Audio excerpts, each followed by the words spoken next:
Hey everyone, I'm here with my buddy Stephen Libman. We met a while back at a mastermind event that we were both a part of, and I got to watch at least midway through his journey and how he's evolved into totally crushing it with his commercial business. But Stephen, a lot of people look at investors and where they are now, and they're like, oh, they're this huge, amazing, successful investor, but they don't really understand and know the journey that got them where they are. So Stephen started out as an agent and then worked as a wholesaler, then a flipper, before ever even venturing into being a commercial investor, where he is now in Syndicator as managing partner with Integrity Holdings Group. He's got like $100 million in assets under management, doing that within 2 years. And the best part, he does it with humility as a Christian husband, father, embraces it all. And I just love the fact that you can do that and have that kind of success, and you can do it with humility. So yeah, without further ado, Stephen Libman. Thanks, man. I appreciate it. Thanks so much for having me on. And yeah, to your point, I think you learn to do this stuff with humility because you've had a lot of humbling events throughout the process. But yeah, it has been an incredible journey. And yeah, excited just to sit and chat with you for a while. It's been a while since we attended one of these mastermind events together. So always great to catch up with friends. Yeah, it is. It'd be nice to do this in person, but we can't do that anymore. For now. So how'd you get started in real estate? Like, take us back and let us know where this journey began for you. Yeah, so I actually started working for my sister-in-law when she was listing REO properties for banks back in 2007, 8, 9. And basically she would get the listings from a national consortium of banks, and then I would go and try to sell these to investors because they tended to be foreclosure properties, not in the best shape. And that's kind of how I got my feet wet. So instead of going the traditional route of working with every buyer and every friend that I knew and trying to get listings, I just really focused in and honed in on creating an investment business, working with a couple of great investors in the area, building those relationships, and then bringing them the deals once I saw them hit the market. And we did really well there. Ended up becoming a broker 3 years later. That's the time frame that you need to be an agent to a broker in New Jersey, at least.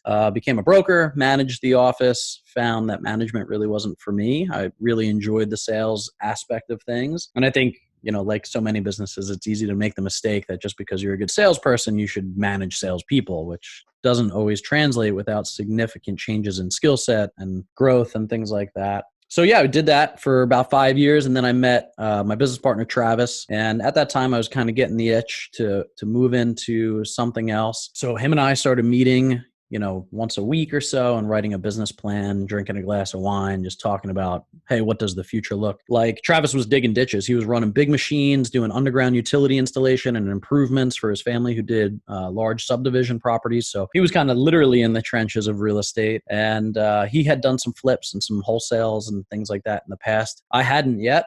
So we met, we got together, we started writing a business plan. It was, he lost a friend of his, and we closed our first wholesale deal kind of in conjunction of him losing a friend of his. So we took that $16,000 wholesale fee that we made and we split it. He went to Costa Rica for a month and decided he was just going to go surf. Called me and said, hey, you got to come down here. And we spent a week to 10 days just talking about the future and how life is too short. Kind of you get some clarity in a third world country on the beach after you lose somebody that's close to you. So we came back, we burned the boats, we decided to quit our full-time jobs and just start this wholesale flip business. And that was the beginning of Integrity Holdings Group. It was back in 2011. So that's how we got started. And it was actually a great transition from being an agent that was building relationships with investors to wholesalers, right? I already kind of had the back end of the business without knowing what the front end looked like yet. So I already knew how to dispose of property. I was really good at that. So now it was just how do we acquire them and how do we wholesale them back and forth. And that was kind of the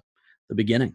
One thing I like is it seems the most successful investors and agents that I know are both. There seems to be this discord and lack of understanding between the two roles. The real estate agent has certain opinions about real estate investors, maybe that they're cheap, sleazy, just very unprofessional. And then investors think agents are useless. They don't know what they're doing. I've bashed real estate agents plenty, and I am one, right? So I think like in any business, right, you have people that are really great at what they do and other people that do not do the things that they're supposed to do. What we learned early, just because of my position, was, man, a couple of really solid agents that understand the investment side of this business can make a lot of money with us and for us. And conversely, agents that were looking for people that can put down a cash offer and actually execute on those deals, they're of extreme value when you find, let's say you get a listing that's a hoarder house, right? You're going to put that thing on MLS?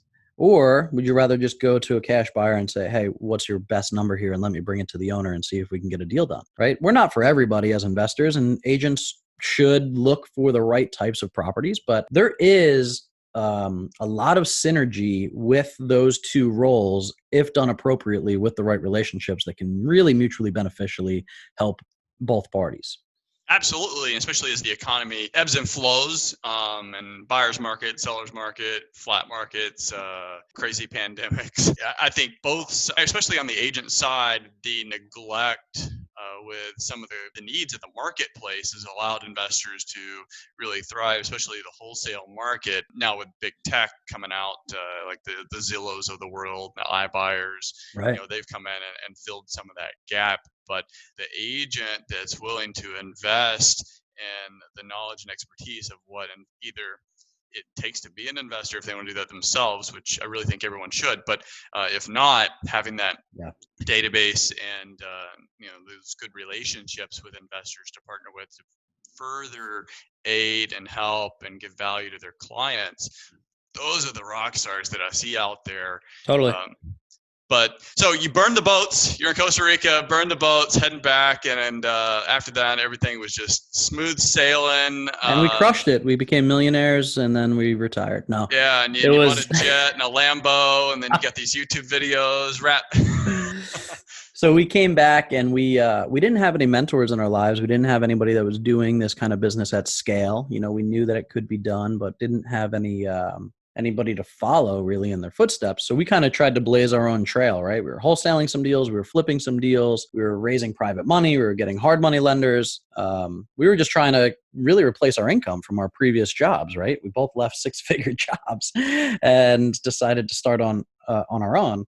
And we didn't get there for years. We did this job for 5 years before we really started trying to figure out, what are we doing wrong, right? I say this story all the time, but it was Travis's third time at Home Depot in one day. And it was just me and him, and we were hiring GCs and subs, and we were GCing stuff ourselves. And this house that we were doing, we were literally scraping the windows from the paint because the painters didn't razor blade the windows after we were done. It's like 11 o'clock at night. My wife is home pregnant. It's 5 years in. Travis is going to Home Depot again for the third time that day. And he calls me up. He's like, man, something's got to change.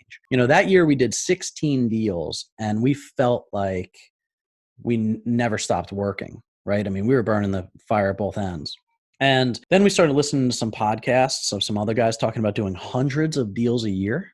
And we just thought that they were blowing smoke. We didn't think it was real. So we got on the phone with those guys. We were, at the time, it was Justin Williams running 7-figure flipping. Got in touch with him and Andy and Bill Allen. And those guys were showing us hiring systems, processes, things that we didn't really think about because we thought solopreneur, right? Not entrepreneur, not building a business, build a job.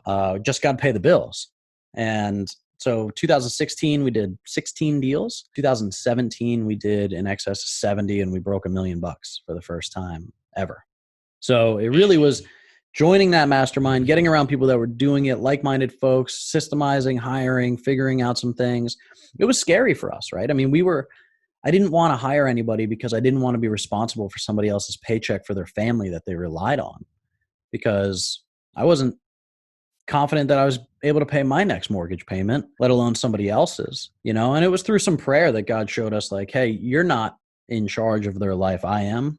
Right? That's not on you. Let that be on me, and go find the right people that fit the culture and create the right culture. And from then, we were really blessed to find some people that joined the team, help us grow and scale that business. And yeah, we just kept continuing to grow over the next couple of years to a point where we were doing between 15 and 20 deals a month at the height of it. I love it. So I've said it a few times, and maybe this is something that I've heard before. Every time your business triples, pretty much all the systems in your business break down, and you end up having to rebuild them to fit the new basically the new threshold that you've created.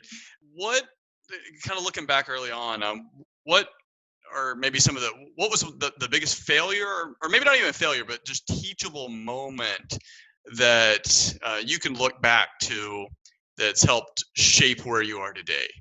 Yeah, I mean, so it was actually trying to build a secondary business. So in 2011, we started the business. 2012, Hurricane Sandy hit, and it stopped the real estate market for a good 6 months here. So we had this great idea to kind of be a third party, getting attractive bids for homeowners to raise their houses. Everybody had to raise their house in the shore area. So we started a company, hired a CEO, just tried to really get that thing moving while we were still trying to wholesale and flip. And that split focus that early on in our business was a problem. Neither one of those things were working out well. So we ended up hiring somebody. They only worked for about a year with us, and then we had to shut that business down. It could have worked in hindsight. Great idea, really, but not every good idea should become a business. Not for you anyway. So that was a hard lesson that we learned, and I still have ideas, but I don't let them pull me off track anymore. So that's a big lesson, is the focus, right? I'm sure you've read a million leadership books that talk about this, but I love Bruce Lee's quote, right? The exceptional man is just an average man with laser-like focus. Like, you just have to stay focused. You can't, what we used to call it, straddling two boats, right? And it's a really good picture in our mind's eye about what that looks like when you're trying to do two things at the same time. If you put one leg in one rowboat and another leg in another rowboat, eventually you're going to fall and both boats lose. So that's what happened with these businesses. That was a hard lesson to learn. I'm glad we learned it early and before we had significant capital at stake, but it was still a tough pill to swallow. And that's a challenge for a lot of, like, you take the DISC test, the high Ds, the drivers, the visionary type personalities, entrepreneurs out there, is we have all these ideas going around in our head, and some of them are probably like million or billion dollar ideas, and we're like, man, I got to make that happen. And then of course we're working on our current should be $1 million idea or whatever, and then it's not that hard left unchecked to start chasing some of these other rabbits, running down some of these other trails. And without my wife and without my business partner, the DISC test and we did culture index and predictive index and things like that. Every single one of those calls me all gas and Travis all brake. So thank God I have people in my corner that pull me back down to reality, because I would be off doing a million things and none of them well. Yeah. Okay. So what was the turning point so right now you're just crushing it, doing $1 million something a year and flipping and wholesaling, but you're not doing that anymore. You ventured off into commercial, and you said something that was and maybe you'll talk about it, but I might circle back around on it later on. But what was the turning point for you to stop, put the brakes on that, or basically just shut that door and move over into commercial? Yeah. So, I mean, for all the wholesalers and flip business owners out there that have figured this out, good for you. I'm not bashing your business. I certainly know that other people can make it work. But it came a time for us to have the realization that even though we did $3.1 million in gross revenues last year in flips and wholesales, we only kept about 30% of that. And then about half of that, or 40% of that, went to the government and a lot of overhead. And, we didn't have a real sustainable business that was in the seven figures in net profit. And it was very active, right? I mean, we're constantly hiring for this acquisition role. We're constantly hiring for the disposition role. It was just churning, right? Both money and employees. Now, I know people have cleared that hurdle, but I would argue that many business owners that are in this space have the same challenges over and over and over again. And we're not talking about it very often, right? The acquisition manager turnover rate is huge, and it's tied to marketing dollars, which is scary, right? So this ebb and flow of, hey, I had a great month, and next month, if they don't close, I have a bad month. It didn't create enough consistency and income for me, for the lifestyle that I wanted to live for me and my family. And we always knew that we would transition at some point profits from flips into rental property, right?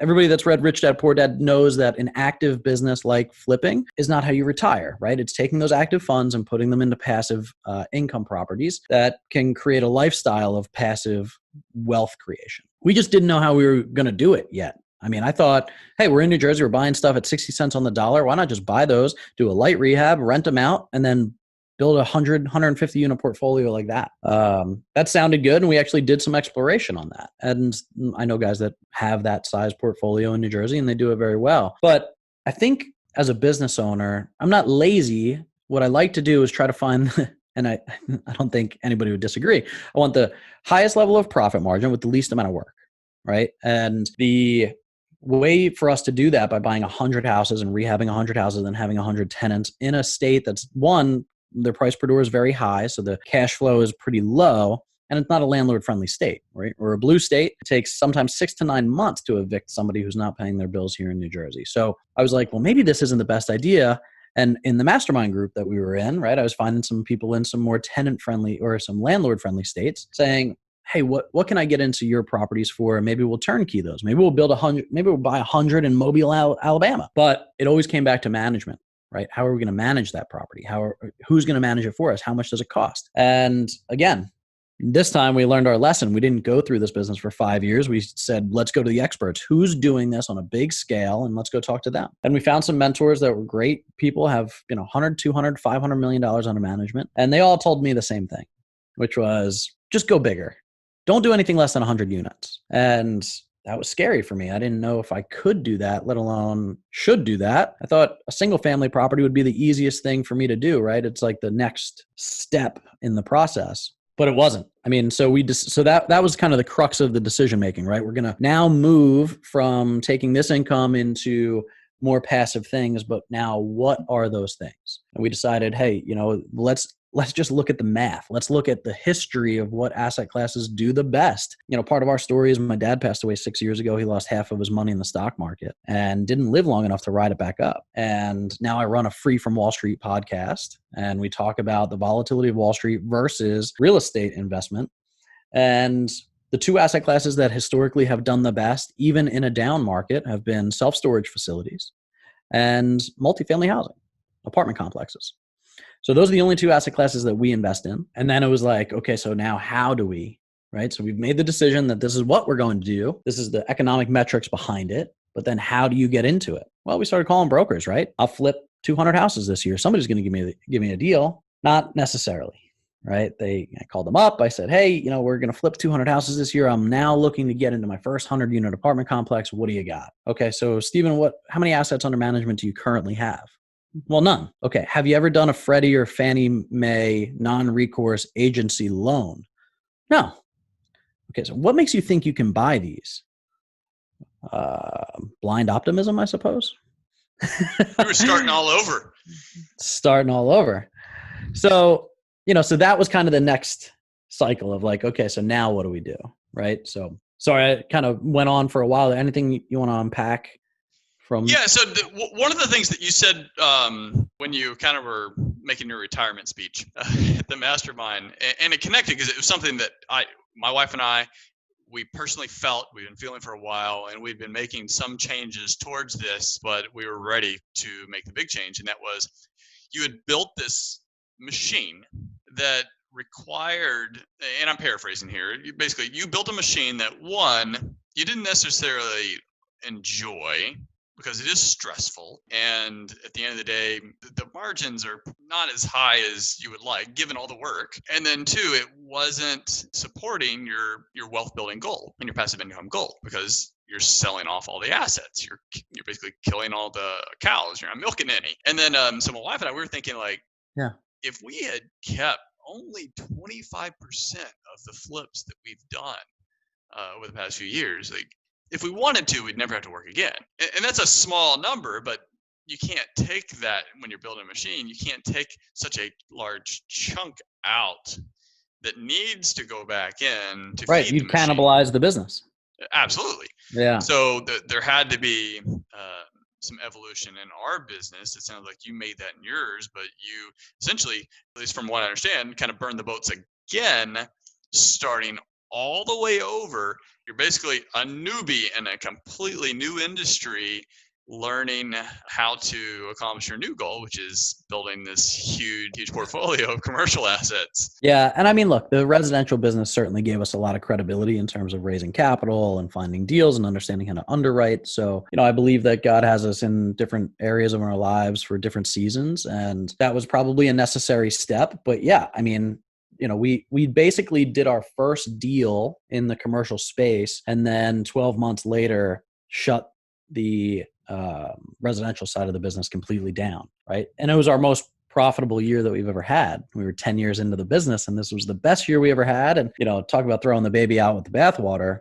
We decided we had to do that because, again, split focus and what it would take from me to still at least partially run the other business, the residential side, and try to create the momentum that we need to get into the commercial side. We already did that once before, and we knew that it almost killed both businesses. So we had to make that very difficult decision, which was scary, right? I mean, we built something finally that was making money, and then, no, we don't really want to continue on that path. So it's a risk. You had a lot of optimism, but you didn't know how it was going to go. I mean, and there's external factors that you just can't control.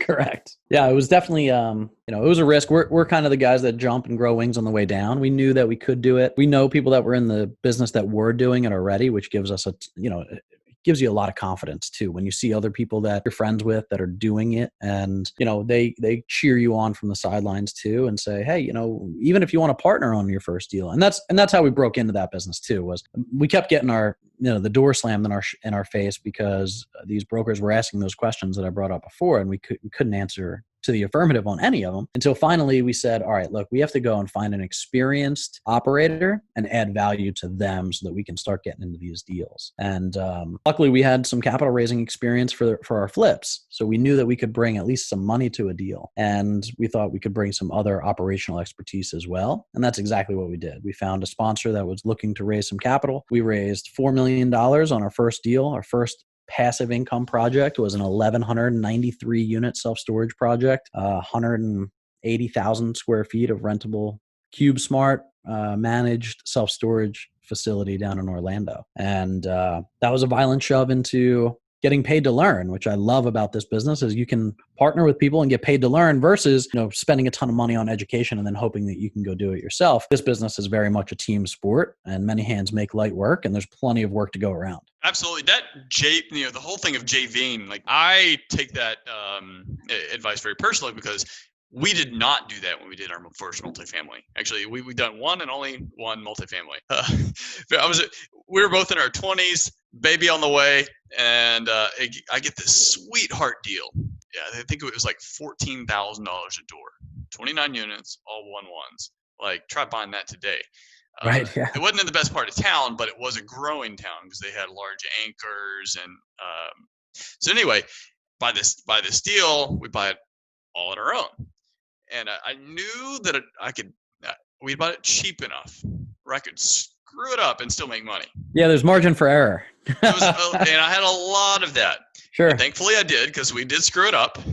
We still made a lot of money, but man, I wish I still had that today, because it was I underwrote it, estimating it was worth 1.2 million. And we bought it, I think it was like 325,000. And we put 180 grand into it. And then this is 2012, when commercial credit, like banks aren't really looking to do much in commercial. And then they're also looking at me like they looked at you like, hey, yeah, who are you? Right. It's great. I see you got some rental properties, single family, you've done some flips, all look good. Oh, your credit score is amazing. What have you done with commercial? What have you done with multifamily? What's different animal? Experience? Yeah. So we kept going, no, or yes, you put 180 grand into it, we'll loan it to you 70% loan to cost. Yeah. And I'm like, I don't have any more money. I'm out of money. Like, I don't have any more money. So we ended up selling it. We made a nice chunk of change, and then that guy got it appraised, and it was worth like 1.3 million when it got it appraised out. So the lesson for me was, one, go back in, and had I JV'd that deal with someone who had experience, I would have got a smaller chunk, which actually probably would have been a larger chunk over time. But I would have gotten the experience needed to help leverage towards future deals. Yeah. So Well, I think that as is an huge. investor, you're okay, and I would be okay taking that risk with my own capital too. In these larger deals like this, where we're raising $3-4 million at a clip, and we're not able to bring all the capital to a deal, you look at it differently too, right? I mean, when you're using somebody else's capital, it's like, okay, number one goal, preservation of capital. Number two goal, make a good return on investment. So yeah, I mean, we just felt the weight of that going. I don't want to learn with somebody else's dollar. I'll learn with my own, but learning with somebody else's. And just because this opportunity came to us, we were like, hey, this is perfect, right? We have an experienced operator, done thousands of units, and it helps us cut the line, right? Because guess what happened? I did that deal. And then the next conversation that I had with the broker was, oh yeah, we just closed this $12.5 million project right down the street. Oh, you did? That's you guys? I see you putting steel in the air. Oh yeah, here's here's the camera that's live to the site. And it changes the whole credibility conversation now. So that kind of shot us out of a cannon. So not doing that one deal would have delayed our success significantly. Then doing the deal, taking less of the equity, and then now being able to do, $100 million. I love it. I love it. So what mountains are you facing right now? Well, I think we've done a good job partnering with some, not just operators, but also asset and property managers. We're bringing them in on the team to be a fully vertically integrated company so that we're not learning everything. I mean, so property management is one thing, right? You can hire a third-party property management company, but then you have asset management. Asset management is creating the capital plan. When do you deploy that capital? What things should you be doing first so that you're maximizing your income and maximizing the exterior and getting your tenant base turned? And so you have there's that asset management piece that is often overlooked when I think you talk to a lot of like gurus in the space, but it's a huge piece of the puzzle because you can do what we call the sprinkle effect, which is take $1 million and sprinkle a little bit over here and a little bit over here and a little bit over here, but then the property just swallows it up and you haven't really created any real value. You need to have a real strict plan in place. So anyway, we've partnered with a great asset management company that's done over 28,000 units. Missions and visions are very much aligned. They are.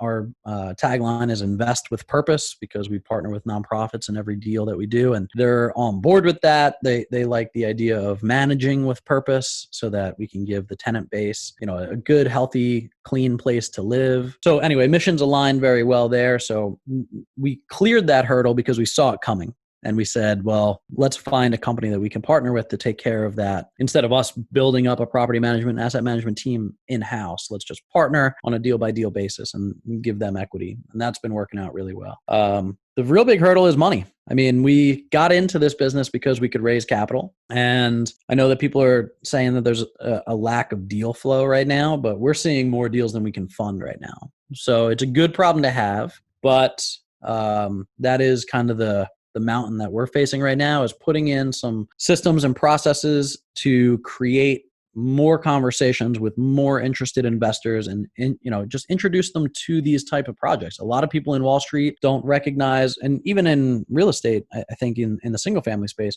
don't recognize that they can invest passively into these large scale deals and let us be the operator. They can make passive income and build generational wealth and mostly do it on a tax-free basis. It's one of the most tax advantaged asset classes that there is out there. So that's really the focus. Is we have about 424 doors closing over the next 45 days. So it's finishing out the capital raises for those 3 deals, taking them down, and then executing on the capital plans and due diligence plans that we have in place. I love it. I love it. So where are you going now? Like the next 5-10 years, what's your business look like? Yeah. So it's interesting. We run EOS. Do you as well? I forget. Yeah. Well, we did when we had a full team. It's a little different being solopreneur, but sure, still on a loose basis. Yeah. So, so a lot of people back out their 5, 3, 2, 1 goals, right? Or 10, 5, 1, whatever they are, based on income or goals. Like, what are we looking to do? Our internal business goal is to be able to give abundantly, right? So invest with purpose is literally so that we can partner with a different nonprofit in every single deal that we do and create passive income for them during the life of that deal, right? Whether it's 5 or 10 years. And just the deals that we've done so far this year will create over $1 million in passive income for those organizations over the next 5 years. That's amazing. So we started our goal with a giving goal. How much do we want to give in year 3 or year 5? And then we backed out how many deals we think we need to do on a yearly basis to get to that giving goal. And I mean, if we hit those giving goals, believe me, we're doing just fine. All right. Any shout outs you want to give on some of those charities you're supporting? Yeah, so I mean, we just breaking ground on the Tom's River Field of Dreams here.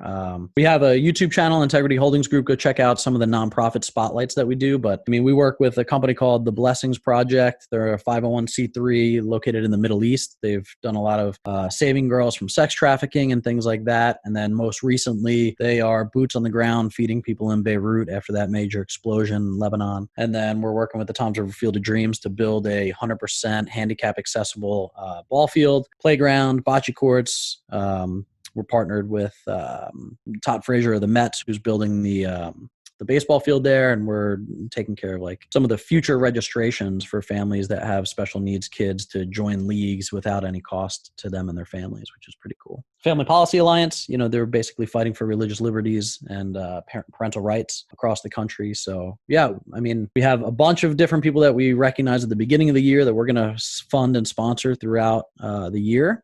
And then as we take more deals down, we'll just reach out to them and let them know, hey, surprise, we're going to be sending you guys checks for the next 5 years. So it's been pretty amazing. Amazing. It's how you build a legacy. So how can people reach out to you? Yeah, so you can find us at integrityhg.com. The name of the company is Integrity Holdings Group. We have a YouTube channel. You could listen to us on the Free from Wall Street podcast. We do that every week. And, on that show, we're really talking about different financial strategies. We're not just talking about passively investing into necessarily real estate syndication deals. We're talking about life insurance plans and legacy plans and just some of the different things that wealthy people do that maybe we weren't taught as kids and we needed to learn on our own. I wasn't talking about money when I was growing up, and I think I think we do each other a disservice when we're not trying to figure out how to leave a legacy plan in place, right? The Bible calls us to leave an inheritance for our children's children. And the way that we can do that is by planning and using some of these strategies that the wealthy people that we know and both don't know and implement them into our lives. So those are a couple of ways to reach out to us.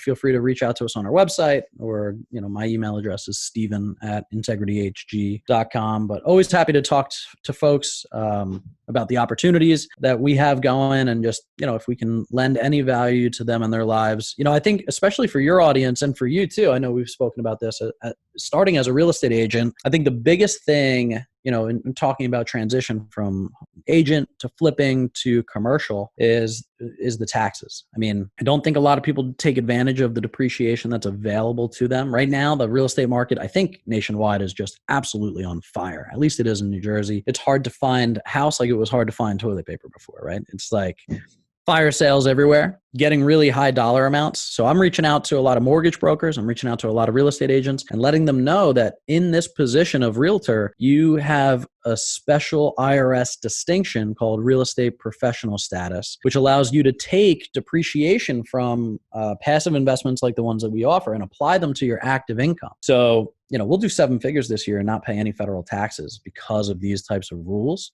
So if you don't know about this stuff, read a great book called Tax-Free Wealth by Tom Wheelwright. Reach out to us. Let us educate you. We have a bunch of YouTube videos, one even with my CPA breaking down kind of our tax status. But there are some ways to really maximize the amount of money that you keep, not just make, by implementing some investment strategies that'll make you even more money long term, but allow you to not pay taxes now. So. And some of that stuff is very basic too. I mean, we've always had rental properties, and especially when we got that 29 unit, both my wife and I, we had full-time jobs. So we had a lot of active income. Right. And I think we did a couple of flips that year too. So we were doing pretty well and getting to see that net effective tax rate because of all the passive losses at the end of the year. I was just like blown away, like, holy cow, why would people not do this? It's good stuff. So definitely check it out. I'm just always blown away talking and listening to folks like you and other real estate professionals out there that are using these not elaborate schemes, but just very smart ways that the government is incentivized us as business owners, as entrepreneurs, to deploy our capital to help grow the economy, which helps grow the tax base. But they've incentivized us to do that. And it's right there. Just most people don't know about it. And that's right. It starts with education, starts with asking the right questions, and then connecting with the right professionals, bookkeeper, CPA, attorneys and all that, and other real estate professionals. So I love it. We'll put some of those links in the show notes. I look forward to talking again and seeing how your journey unfolds, and talking again soon. Yeah, appreciate it, man. Thanks a lot. Absolutely.